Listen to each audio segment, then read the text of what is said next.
Kwa macho yangu ya nyama nilishuhudia anakata roho katika mateso makubwa sana.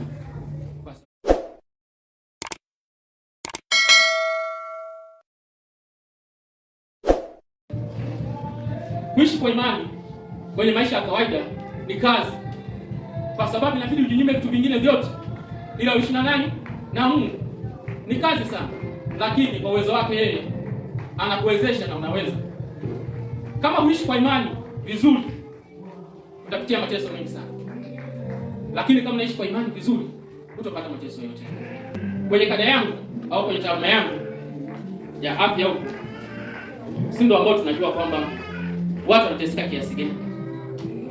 Tukiwa wazima hivi safi kabisa, lakini ukisha lazwa pale hospitali, sisi ambao tunakuhudumia tunajua zile level kwamba huyu anauma kiasi gani, na pale ndo tunapojua kwamba huyu ana Mungu, huyu ana Mungu.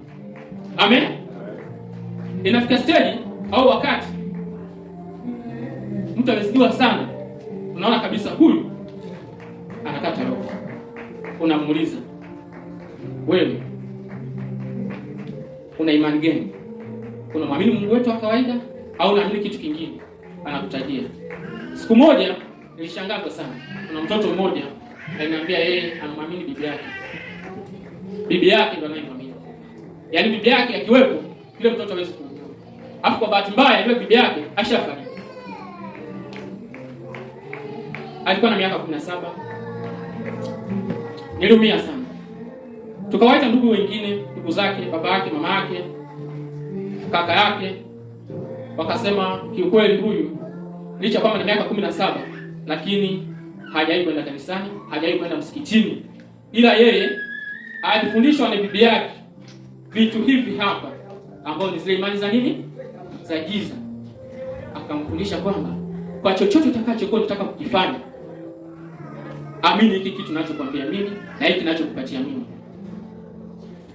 Yule mtoto au yule kijana mwenye miaka 17, kwa macho yangu ya nyama nilishuhudia anakata roho katika mateso makubwa sana, kwa sababu alikuwa anatokwa na damu puani, mdomoni na masikioni.